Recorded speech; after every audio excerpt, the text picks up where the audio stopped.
Hello, everyone, and welcome to In the Know 360, show hosted by me, Annette, the warm hearted warrior diva. This show gives you insights on the journeys of high achieving business owners and music artists who share with our audience the importance of building a strong community of like minded individuals on the road to greater success. Today's show is a collaboration between In the Know 360 and Mr. Sonny Mc Ewen, also known as Bleep. And Mr. Sonny Mc Ewen was born and raised in Inglewood, California. Sonny is a professional boxer with 920 5 KOs. He is the president and founder of the real estate company called Uncommon Property Solutions, LLC. Life wasn't easy for Sonny. The streets encouraged him to start boxing. During confinement, he read over 200 books. Wow, that's very impressive. On business and history and self help. He also joined business programs, which helped him acquire his first business deal from prison. One unique thing he does every day, y'all, is wake up at dark 30. Well, that's what I call it in the military, 4 in the morning. I know, dark 30, right? His hobbies are beach, outdoors, and family time. His favorite food is anything with salmon and steak. Welcome, Sonny. Hello, hello. Thank you for having me. Thank you for joining me this evening, sir. I have several questions for you. No pressure. Looks like Master Yo is on. A bunch of people here. Shout out to Master Yo, free Master Yo. All right, let's get this party started. Looks like a little red's on. Okay.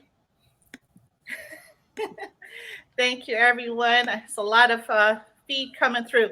The first question is, sir, who or what inspired you to start your career in boxing? Um, in terms of professionally or just the interest in boxing altogether? You could do both. Professionally, I honestly really didn't have an interest in boxing. I was really doing it to get back in shape. During the pandemic, I was like 220 or something like that. So I did it really just to get back in shape, and it kind of turned into this whole um the situation where we are now. Oh, okay. Well, that's a good motivational story.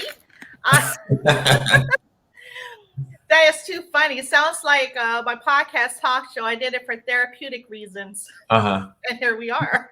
Yeah, exactly. Yeah, yeah. You never know where it leads you, right? Right, right. So, can you recall the exact moment you knew you wanted to pursue this career path? Um, I would say after I won the SoCal tournament in Las Vegas. It was, I mean, to me, boxing. I mean, anytime I can kind of engross myself in something, and kind of lose all sort of recognition of like obligations or anything like that, I feel like it's for me. So I kind of figured that, after I won that tournament, just training and sparring and just life happened. So just going through that whole process and just knowing that boxing was kind of like an outlet for me, I kind of just lean more into it. Oh, okay, okay. That's what's up. All right. So, what challenges have you faced during your journey in becoming this professional boxer? Honestly, I wouldn't say challenges. I'm not really the type of person that looks at things as challenges. I just look at, that's just kind of comes with the territory. Uh huh. So as a boxer, being that I'm 32, I started at, late 30. Obviously you're not really looking at me to be someone that's, just starting out their journey. I'm kind of supposed to be way further along and established. So, but that headway wasn't as difficult just based on after, they seen my work ethic, they seen me fight, seen those sort of things that kind of, open doors for me. Oh, okay. I bet it was an exciting moment of your life. How have you persevered despite you said not challenges, but maybe trials and tribulations, if there were any, or little snafus along the way? I mean, I'm really encouraged by a challenge. So, to me, it's just been about constantly putting ourselves in situations where we're uncomfortable. Whether it's, I mean, for the most part, it's sparring, just putting myself in front of people in terms of their experience, their knowledge, and um, the challenge of working with somebody that has way more experience than me. That's been like the most gratifying part to me. Just constantly being in situations where I have to improve and adjust and grow as a fighter. Oh, okay. That makes sense. So, what was your best fight? I would say my best fight was what was that? I want to say it was like April or May against Leonardo Minor. I felt like everything kind of came together for that camp in terms of just um I mean, I feel like I probably made the least mistakes in that fight. So that was just like when I kind of felt like, growing sort of confidence in, just maturity as a fighter and seeing that I'm making some real leaps and bounds in the sport. Oh, wow. Okay. And could you name three coliseums or venues where you would like to fight in the future? I mean, the top two for me would be a Forum and the SoFi Stadium in Inglewood. So, being I'm an Inglewood raised, Inglewood bred, so I definitely would love to perform in front of my city.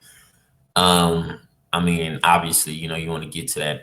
The largest world stage would be Vegas, so those would be like the MGM or something like that. Those would be like the sort of venues that I would be interested in. Oh, okay. Okay. Looks like I have to ask you a question here from Skywalker Boxing too. Ask him about his most difficult fight and about the guy who kept holding him. Uh oh. That was I want to say 2 fights ago against Saray Momatovic. Yeah, that was a frustrating fight just because yeah, I mean, it kind of was a lack thereof a fight just based on he didn't really want to engage. So it was just frustrating to have to go through those motions and you know, um, figure out how to work with people who don't really want to engage and are looking to clinch the whole fight and that sort of thing. Oh, okay. For a moment, I thought MMA, but this is not MMA. Exactly. Exactly. That's why it's Like, frustrating. wait Like a that's minute. why yeah, that's why it's annoying. Like you want to wrestle the whole fight. That's not boxing. Right, like no holds barred. Don't get me started with the whole WWE because I grew up, watching with my dad. May you rest in peace, but WWE and WWF. So anyway, Yeah, could yeah. you could you describe who is Sonny Bleep McEwen? I would say I'm somebody who welcomes the day. I'm encouraged by seeing what sort of limits I can push, how I can grow and stay mature, and at the same time include my family and loved ones. So I'm just someone that welcomes life, whatever that comes with, the good or the bad, or and just constantly taking advantage of every opportunity I'm presented with. Oh, okay. Very well said, sir. Thank you. And what do you consider to be your greatest strengths as a boxer? Um, I mean, that's kind of like a two-pronged thing. So for one, it would be my work ethic. Okay. I'm I'm constantly looking to considerably grow up and mature as a fighter. So a constant thing of tenacity and working and making sure I'm not the reason that I lost in terms of like, I'm gonna show up and put in the work. I'm gonna show up and study and show up and grow. And then the other thing I feel like my IQ as a fighter is one of the things I lean on just based on after about the first or second round, I feel like I'm not fully read a person, but I understand enough to where I can begin to execute at a high level. Okay. Is that how you got Bleep as your nickname?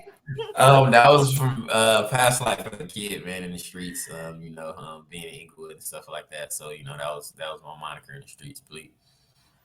Okay. I was thinking of Speed because I'm a DC fan. So like, well, I know it's Yeah. a Marvel, but like the Flash or something like Mhm. that. Yeah, So yeah, I was thinking, yeah. oh man, gotta love it, gotta love it. So, what steps do you take in preparation for a fight? So for me, it's all about having a healthy mindset and Mhm. being conditioned in terms of a fight. So Right. um in terms of preparation for a fight, in terms of physically, I'm working out twice a day. So I'm doing my strength training in the morning. And then I'm training with my coach in the afternoon. Hmm. And in terms of mindset, I'm keeping myself focused in terms of mentally, spiritually, emotionally grounded, and making sure I'm keeping myself in a space where I don't have too many distractions that keep me away from my task at hand. So like those are sort of the two main things I look forward to. Hmm. That can be very challenging at times because we have so many distractions, Absolutely, yeah. including food. Because I'm a big foodie, so might want that chocolate cake. I don't know, Yeah. just out of sight, out of mind, right? I mean, luckily, I don't really have a lot of food restrictions. I really don't. I don't really eat dirty a lot, so like I don't really have that problem a lot. Okay. So I mean, my one kind of like indulgence is sweet. So like I do like sweets, but I kind of keep it to a minimum. So, but that'll be like the one thing that I'll kind of like okay. But I'm always on weight in terms of conditioning, so that's not really a big problem either. Okay. So is it normally like chicken and broccoli or just curious? I'm gonna get to the nutrition part, but just wondered. In terms of like what, like my diet. Yeah. I mean, I don't eat fried food, so that's like one of the main things. And then like I try to eat um I try to eat before the sun goes down, so I make sure I'm Okay. like my food's digested and stuff like that because when you eat, the later you eat, the more Right. your work your body is doing. So like when you're asleep, if you ate like say for instance 8 or 9 o'clock and you go to bed at 10, you're Mm. not really getting a full rest because your body's still up digesting your food as opposed to eating 5 or 6 o'clock and you go to bed at 9 or 10 or something like that. Your body pretty much has done the work, so it can kind of like not necessarily shut off, but you can get your full REM sleep and be rejuvenated for the next day. Hmm. Very good. So, do you like self-paced or ring training, and why? Um, Ring training is fun to me just based on we don't really my coach doesn't go off the clock. So we'll be in the ring and the rest of the guys in the gym are, taking their breaks after the 3 minute round. We'll go probably at a minimum 4 or 5 rounds. So like our one round for us is about 10 to 15 minutes. So it's Hmm. really all on whenever he's stopped putting the mitts up. So to me it's always like, a thing of, when we're going those full rounds, I feel real good about my conditioning, my weight and stuff like that. So and then not only that, we're always learning and trying new things. So as a fighter, you don't really want to be a one trick pony. So I'm always in a position where I can take advantage of different angles, different positions and stuff like that. Is that like the one punch training, or like knock No. out the first round? I'm just curious because like, yeah, there's the quantity of minutes, right, Mhm. per round, but like the quality of that round. That have Exactly. like, do you can you gauge like or determine the quality versus the quantity of each training? 100%. Yeah. So I mean, that's what we're focused on. And as me individually as a fighter, that's for sure I'm focused on in terms of like making sure I'm executing quality shots in terms of on my output. So like I'm not just looking just to throw shots, just to throw shots and try to, so I'm looking to land quality shots so Mhm. I can be extreme as effective as possible. I think you probably wear your trainer out. I don't think it's the Underwear. They're like, you know what? I'm done. I'm Hey, done. he's pretty Done. fit. He's a pretty fit guy, so Oh, yeah, he's extremely fit. So I mean, the one time I can say I'm probably getting in a position where I might be wearing him out is when we're in camp and I'm sparring like 2 or 3 times oh, a week. So if I'm sparring two or wow. three times a week, he's not really on the mitts like that. So like when I'm finally back on the mitts, he's tired because we haven't been doing it in a while. So All I can think about is like an aerobics instructor, right? So uh-huh. I used to be an aerobic instructor back in the day, and I've seen aerobic instructors where they're like, okay, left foot, right foot, you know, they'll tell them, but they're just standing there telling everybody what to do. Yeah.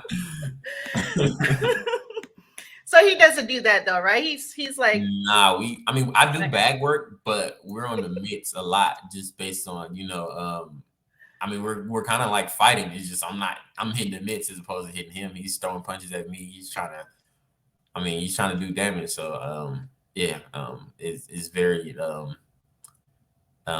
interactive. right, right. Okay, well that's good. Interaction is great. Yeah. Going back to the nutrition, Uh-huh. what is your regimen, right?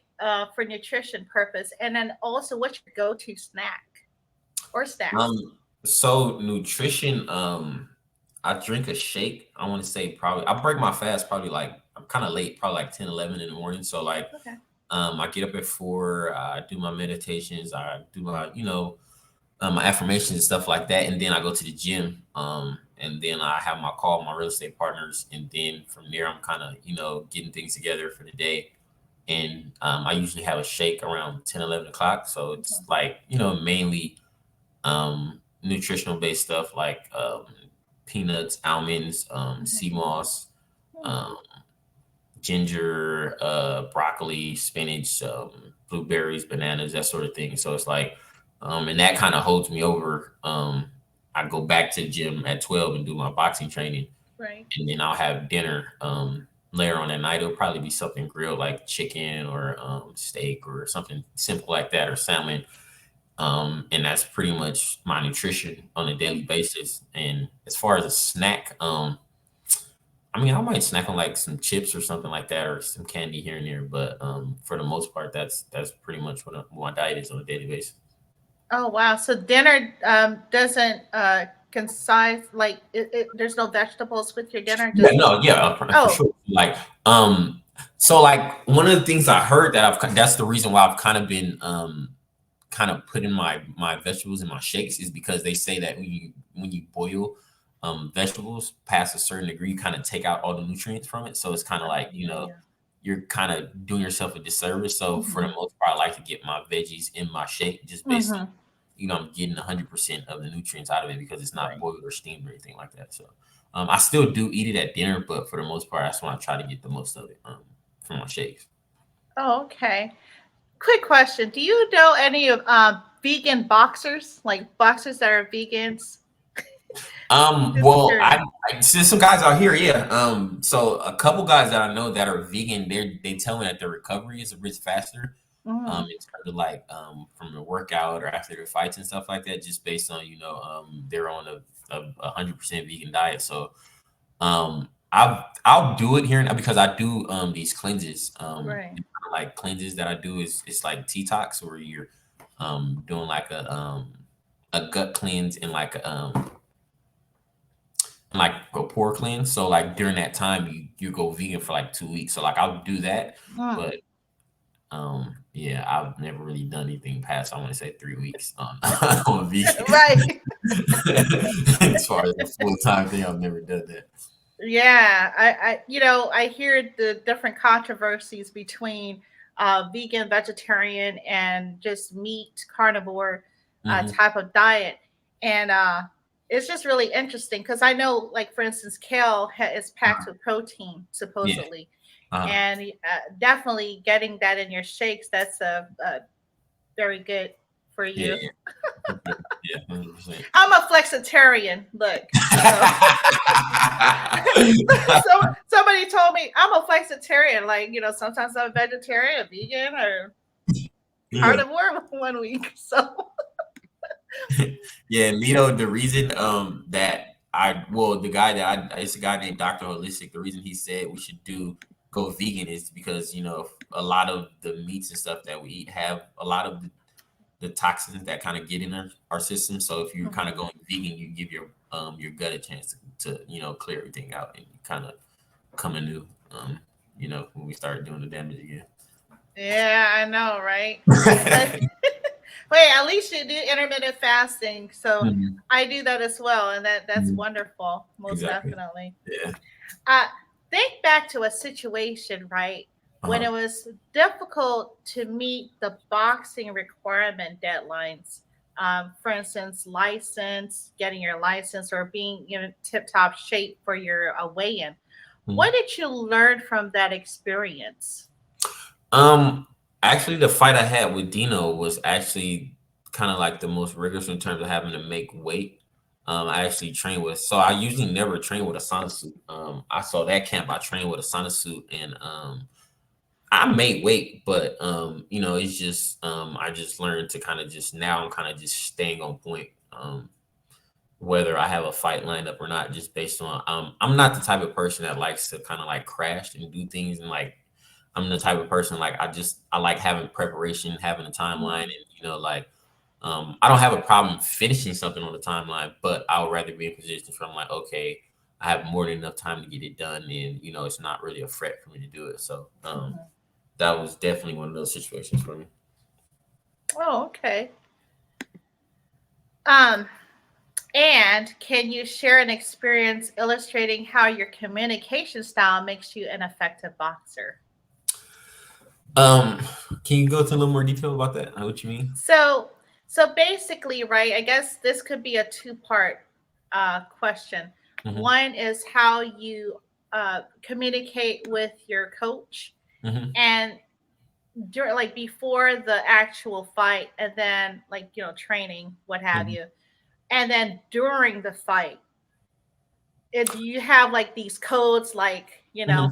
two, Oh, one, okay. two, three, whatever? I don't know. Yeah, so we both kind of are students of boxing, so he'll say certain things to me sometime.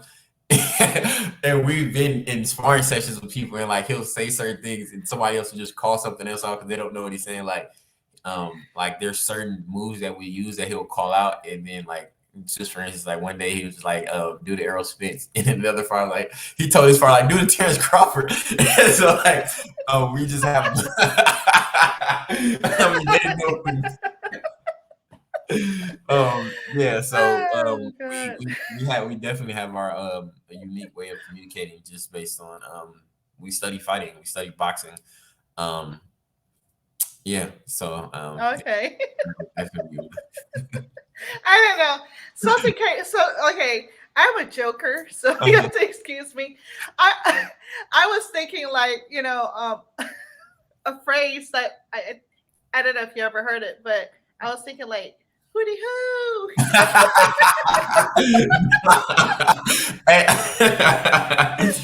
No, we, no, we, no, yeah. And I was thinking, like, making some noise or sounds, and No, that's all that came to my mind was hooty hoo. no, we just have little sayings that you know, like whether the way a fighter's positioned or stuff like that. But no, nothing like that. Ah, boy, I tell you, you just never know with NNO I 360. mean, yeah, you would know. Yeah, 100% know about that. People do stuff, all kind of odd things. Woo. So, can you share with us a particular memorable fight in your career Mhm. and what you've learned from it? I would say my fight I had with Anthony Holloway.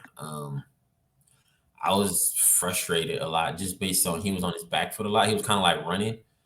So I was really frustrated because it's like, I mean, are we fighting or are you gonna run? Or so like um so you know, it taught me about patience, and not only that, just you know, staying ready because he ended up catching me with a pretty good shot in that fight. I want to say it was like the Mhm. second or third round. And I had to recover just based on I was getting so frustrated that it kind of took me out of my game. So yeah, that would be definitely a lesson learned. I'm trying not to laugh here, Sonny, but was he doing the running man? I mean, Yeah, it was so. I mean, it was annoying because at the weigh-in, he kind of did so much that just I didn't wasn't expecting that. Like, the way he was acting at the weigh-in, it was just so haughty and just cocky. Like, so I'm like, when we were fighting, I was so confused. look, It was stupid. look.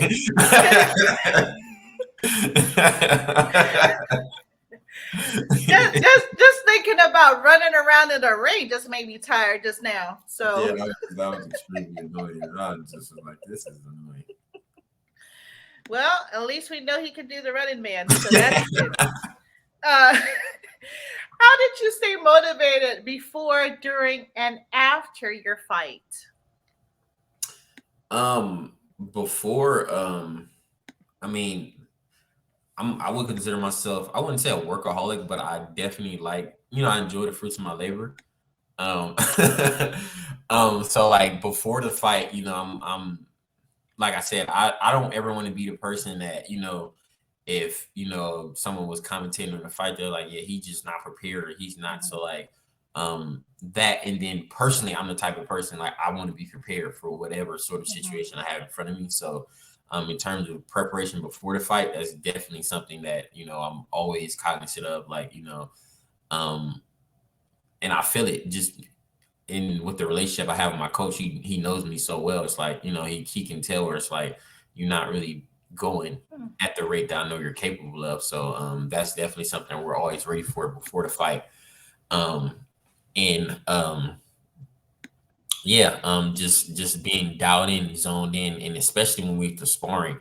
Mm-hmm. When we get to sparring, I'm the type of person I want to see a difference. Mm-hmm. Because although we in camp we go out of state and spar with different guys before we go out of state, we're in state sparring with guys that I spar with before. So like if I'm not Right. seeing a difference in terms of like, if my shots aren't landing cleaner, if I'm not hurting them more than the last time we spar, if I'm not sort of dominating in the fashion that I want, then I feel like I'm not really stepping up. So like before, that's something that I'm looking at.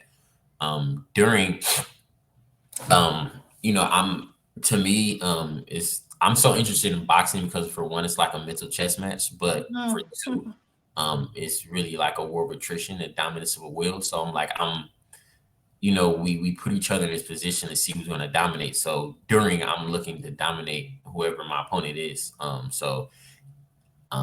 I just have a personal thing to where I'm whatever the situation is between me and you as a fighter, Mm-hmm. regardless of what the outside commentators are in, that I won. It's not a thing of like, oh, whatever happened on the tour. I want you to be 100% sure, like I lost, and I'm not really sure I want to fight that dude again. So Mm-hmm. that's sort of my sort of look that I have when I'm in the fight. I mean, and after the fight, I just kind of feel like it's over. I mean, what's next? You only really as good as your last work. So like that was that. And now it's time to step up and it's time to keep moving and growing. So that's kind of like sort of my process. Hmm. Well, afterwards, you can have that cake you wanted. So, I mean, I'm gonna take my week off after the fight. Yeah, right. physically I'm taking my week off. Mentally, I'm still there, but physically, I'm taking my week off to myself. So. There you go. There you go. What's the first thing you look for during the fight with a new opponent? So I mean, film only does so much justice. So like Right. during the fight, you have to figure out what the actual fight speed is in terms of like just learning the whole mechanics of the fighter in terms of like fight speed, figuring out, how they operate, getting a taste of their power, just going through the whole process. With fighting someone, figure out like how they feint and what their defense is like, how they handle pressure, are they aggressive type sort of fighter. So it's like just a kind of whole myriad of different things that you're trying to figure out and download within like the first round or two. And luckily being that we do so much sparring and traveling, for the most part there's not too many new fighters that we get in front of. So um when the fight's starting, you know, I'm getting in front of someone, it's like, okay, I haven't fought this person in full, but I've seen a version of this person where, you know, he wants Oh, to box or he wants to be aggressive or that sort of thing. So it's like it's not too many different mhm. you know, there's not too many different ways to cut it, you know. So that's kind of what we're looking at. Right, right. Um, Yeah. okay. Oh, that's interesting. All right. Well, I was wondering, right? Do you, when you meditate, do you Mhm. also utilize that meditation skill in the ring where you visualize, right? Because this is what I've heard from a lot of different like people, athletes. They would meditate and they would visualize what their opponent's gonna do or the game, like the entire game, kind of like a video or a movie, and then actually enact what you've already visualized. Kind of like Steph Curry when he, throws Mhm. his 3 pointers or whatever. Do you Mhm. do you do something of that sort where you visualize and then actually it just comes to fruition and it flows like water? I don't know. I definitely visualize the outcome. I don't necessarily I say I would visualize step by step. Just based on I don't really want to put myself in any sort of box. I consider myself sort of like a fluid fighter. Um, I don't ever want to be in a position where I'm just fighting one sort of way or, Mm, because things present different, in a fight, different things will present themselves. So I always want to be in a position to where I'm fluid and I can adjust and, adapt on the situation. But I definitely always think about the outcome. I mean, I'm definitely looking for a knockout. I'm not, forcing it, but, once I, smell blood and I get in a situation where I feel like I've done some damage, I'm definitely looking to close the show. mm. And just one more quick question before we move on. Uh, do you consider yourself like an empath where can you're like clairvoyant where you Mhm. could just like pick up on different things, the movement, the eye contact, the whatever. I'm just wondering. It's just Um, very intriguing. yeah, I feel like that's definitely a part of my intellect, just based on once a person kind of does something once, I kind of download it. So it's like Okay. once, like say for instance, somebody caught me with a shot that I probably wouldn't anticipate, and after I caught with that shot, for the most part, I've downloaded. So like if you were to try it again, I'll pretty much I'm ready for it. And if you keep doing it, I'll get to the points where I can counter it better. So yeah, that's definitely a part of anticipation. Is definitely a part of my game plan. Hmm. Okay. Moving on to the next question. What is one important lesson that you've learned in working in the entertainment business? That it's a business. So, although it would be amazing if it was just all based on fighters and their ability, it is a business. So it is a situation where people are, they're creating for their families and they're creating for themselves and their loved ones. So, that's something that you definitely have to take into consideration. Hmm, that's very true. And if you weren't boxing, what would you be doing? I'll still be in the same place I am now. I've always had a passion for being an entrepreneur. So, yeah, so I'll still be an entrepreneur, still creating businesses, still looking to build with my family. So that wouldn't change, and it hasn't changed. So, Hmm, okay. And how has the internet and social media influenced your career? it's definitely helped. I mean, for one, like I made connections with guys like Skywalker and you, so give me an opportunity to get on different platforms and meet different people and connect with different people. Um, that connection I made with Skywalker led me to Pittsburgh, where me and Leo got to work together. So, um, it's helped in a lot of ways, just based on being able to meet like minded people and build communities with people that help advance my career, and at the same time, I'm trying to contribute to them any way I can possible as well. Shout out to Skywalker. Yes. Thank you. Um, if you could change anything about the boxing and entertainment industry, what would it be? um, change. I can't really. I'm not really the type of person that speaks on. Well, I can't say that because in boxing, it definitely can be a situation to where um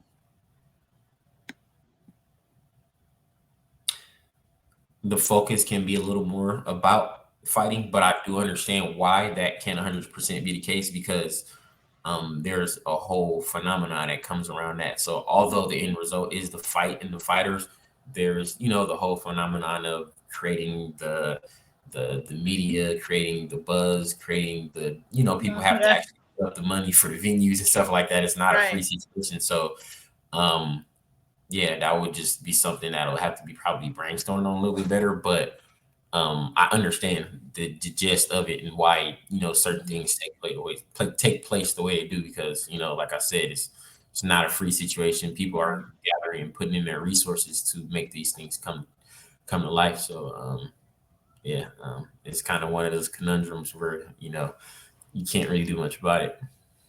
That's so true. Yeah, Skywalker showed me, calling him out. a, a video of like a whole bunch of people just running to the Coliseum getting Yeah, ready for the show. yeah. So I can't even imagine. Wow. yeah. Uh, where do you find your inspiration? Um, 100% would be my family and Mhm, the guys that I was in prison with. So, mhm, um, I always tell people that my family is rich in substance and character. mhm, So, there's a tremendous amount of character and substance in my family where so much so that I have trust that I don't really have to second guess a lot of things just based on I know the underlying character of the family, and then the individuals that I've built relationships with, and then um, guys like Monster Yo and stuff that I met in prison. That's like I went to prison when I was 19 years old, so mhm, for the most part I was a child. So a lot of my maturing and understanding and growth came from me being around individuals that kind of set a bar that even though we're in this situation to where it's like kind of a crab in a barrel sort of situation to where you would expect people to kind of cannibalize on each other. mhm, I've met and had some of the greatest relationships with people in prison just because it's like we're kind of laid bare. You don't really have anything else to present people. Like we're kind of at the low of the low. So it's like for someone to still have character, for someone to still have values, even though we're in that sort of situation, mhm, um, it definitely translated to me and it kind of it influences the way I operate. mhm. Yeah, for sure. Um, and what was the best advice ever given to you? Hmm. Best advice. Hmm. That's um I would say it was from I mean one of the kind of the one lady I was listening to she was saying she said who are you uninterrupted. So Hmm, who are you without the distractions of life, the distractions of the hmm, influence, the distraction of the people that you're looking to appease, right. just the outside influence. Who are you uninterrupted? So that's been like one of the sort of monikers that I've been Hmm, testing to live by and just be in a position to where like who am I with because I'm just naturally a certain sort of way. So like, who am I in my natural state and mhm. how can I live up to that person on a continual basis? I love that. That's a that is very, very intriguing because at the end of the day, right, you come home and it's like you're alone. Exactly. Like Exactly. 100%. Yeah. you have to look at yourself in the mirror and say, "You Yeah. got this. You got this, Sonny." Yeah. So I'm a beast, right? Yeah. Look, I'm trying to tell you, got to do these affirmations to yourself because nobody's gonna, tell you I am beautiful, I'm a king, I'm a queen, I'm resilient, I'm powerful. I can keep going on and on. Okay, so oh, I think No, I just actually wouldn't because I actually read mine every morning. So, oh, okay, yeah. Let's hear it. Let's hear it.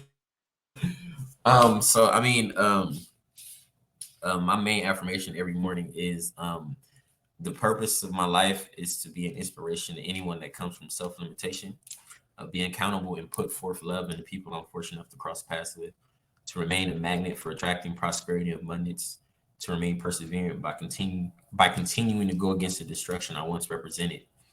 I want to be constantly reminded that I'm a beacon of responsibility and lead through my testimony as a man who got back up, created, and attracted abundance through my ambition and courage.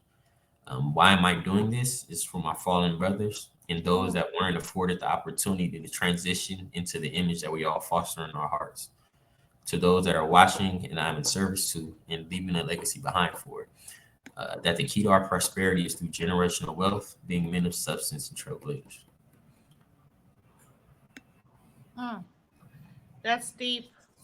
I'm gonna have to do a replay on this and jot everything down because I I won't remember it by the end of the show. Oh, thank you so much for that. No I problem. Yeah, I have. Let me see here. I think probably over 100 written down of Hmm. different things. You have your goals, you have your affirmations, and Yeah. who you are as a person, right? Your Hmm. best version and your achievements. Yeah. So it takes about an hour to go through, maybe an hour and a half to go Yeah. through. Yeah. Yeah. But that's dedication. That's great. So what is next for Sonny Mc Ewen, aka Bleep, and what message would you like to give your fans and up and coming boxers, professional boxers out here? So next for me is always whatever my next fight is, which is October 14th. So for me, that's 100% where my focus is. Actually, we're a week out, so um, that's where I'm at. And for all of the people that support me, I want to continue to say thank you. I appreciate you. I love you. Thank you for taking the time and expending your resources to show that you do care. And for up and coming fighters, boxing isn't a mistress. She's not a side chick. So if you're not all in, she's not the woman for you. Yeah, I had to think about that for a second. You have me okay, mistress, and then the side chick part. Yeah, yeah. I guess they're kind of different. I mean, I don't know. I mean, whatever term you use, like boxing is definitely not gonna you're not gonna go off and do this, and you just think you're gonna give like some basic time to boxing and think you're gonna excel in being one of actual prestige in the sport. Okay, so that leads me to say then boxing is like your wife, right? Is that what you're saying? I don't I know. mean, I'm yeah, just I see her I'm about trying to. 4 times a day, so she gets most of outside of my business. She gets most of my time. So Oh, okay. yeah, That makes sense. I was trying to comprehend that. yeah. I was like, mistress, side chick, they're kind of similar because they're part time ish, right? But hey, what do I know? Yeah, yeah. So Well, thank you so much. Is there anything else you would like to tell our audience tonight? I mean, if you can't make the fight, go to Moncio, man. He got a concert, man. Free my brother. Get him home, man, soon. So Right. Right. Thank you for that. Well, be sure to subscribe, like, and comment to view all the episodes here at NNO 360 on YouTube, Apple Podcasts, Spotify, Instagram, Facebook, Twitter, you name it. You can also cash at me. No, I'm kidding. Um, And don't forget to purchase your tickets or donate to the Unity for Social Justice Party and concert for freeing Monster Yo. The concert will be held on October 14th and 15th from 9 p.m. to 2 a.m. at 2889 West Olympic Boulevard, Los Angeles, California. Let's free Monster Yo, everybody. This has been a broadcast of showing love full circle between In the Know 360 and Sonny Mc Ewen, aka Bleep. Hang tight, sir. Thank you so much, everyone, and have a blessed evening. Salute.